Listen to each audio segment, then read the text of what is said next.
The hang power clean is a total body, multiple joint strength and power development exercise. It is often performed as a means of enhancing lower body power and a rate of muscle force development.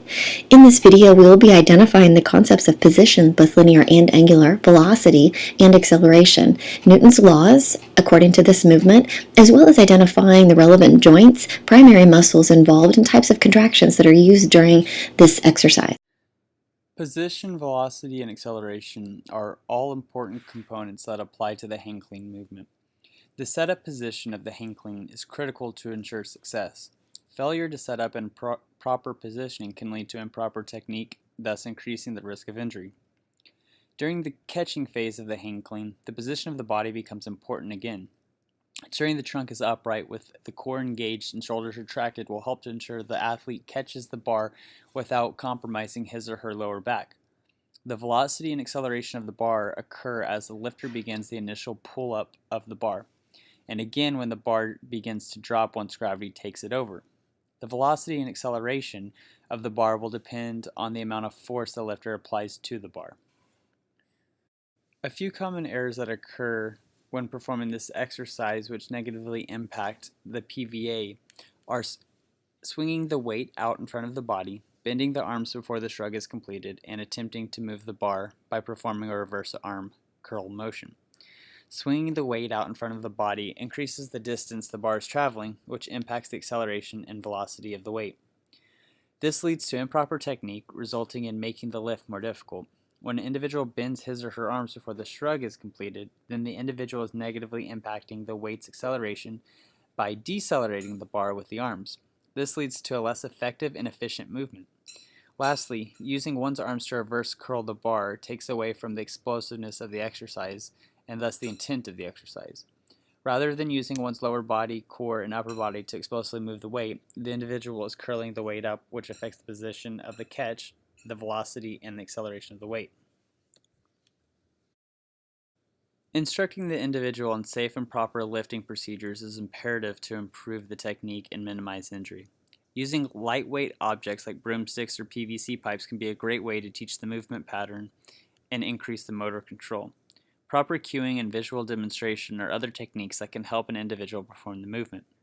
Using a hands-on approach can be useful in getting the athlete in the correct starting position. Breaking down the movement between the starting position and the first pull is another way to elicit a positive movement pattern. These tips will positively influence one's ability to successfully and efficiently perform the hang clean using the proper PVA techniques. We thought the second law of acceleration was most relevant towards the hang clean. It states that force is equal to mass times acceleration. The more force exerted during the hang clean, the greater the acceleration of the weight being moved. This concept is applied from the initial liftoff of the exercise. Once the individual begins the pull, Newton's second law takes place. The amount of force exerted on the bar by the lifter determines how quick the weight will move. The factors involved in the movement include the force exerted on the bar by the lifter, the weight being moved, and gravity.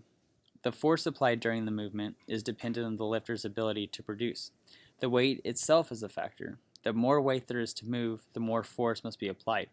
And lastly, gravity is always a constant factor that must be considered, because once the weight is no longer moving faster than 9.8 meters a second squared, then the weight will begin to fall. There are common errors when performing this movement that negatively impact Newton's second law. When individuals attempt to use momentum, compensations, or improper movement patterns to move the weight can be greater than the musculature's ability to decelerate the weight. This can lead to faulty movement patterns and potentially injury. This error can be corrected by educating and instructing proper technique on this complex exercise. Ensuring an individual is practicing the movement technique will help to establish the motor control needed for the movement. It should be continually graded up or made harder, and it should only be changed or become more challenging once the individual has a solid foundation of the movement pattern. This exercise consists of quickly and explosively pulling the barbell from the floor to the shoulders in one fluid movement. This exercise does not work only one individual muscle, but rather it calls upon several different muscles throughout the body.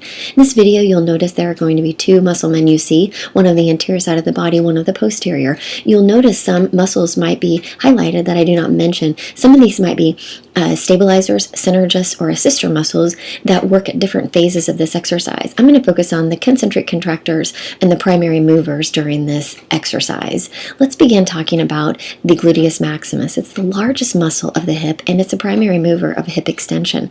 During the power hang clean, this muscle is used to thrust the hips forward as you pull the bar from the floor, scoop the body beneath the bar, and extend your hips to stand to that fully erect position at the end of the exercise. If you move down the posterior thigh, you will notice that the hamstrings are right there at the upper thigh. The semimembranosus, semitendinosus, biceps femoris. The hamstrings work to stabilize, flex, and rotate the knee as well as aid in hip extension.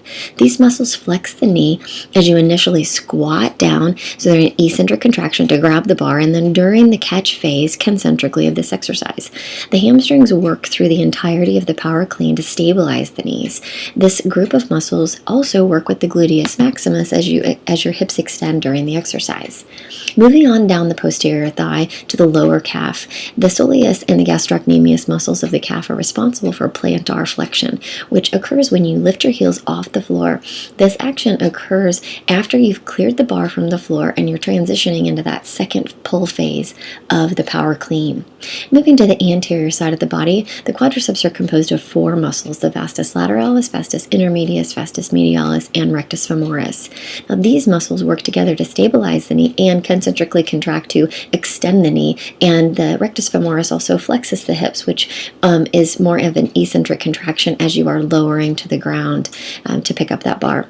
Like the hamstrings, the quads work to stabilize the knee throughout the entire exercise. The quadriceps are used to extend the knee as you lift the bar off the floor during that first pull, and then again during the second pull, and finally as you stand erect at the end of this movement. Now, looking at the lower anterior calf, you'll notice the anterior tibialis. This muscle, when you are picking up the bar off the floor, it is in a dorsiflex state, which means it is getting ready to help you explode off. So when you explode off the floor in dorsiflexion into plantar flexion, and then you have to catch yourself going back down into dorsiflexion, this is a great strengthening exercise for this muscle group as well.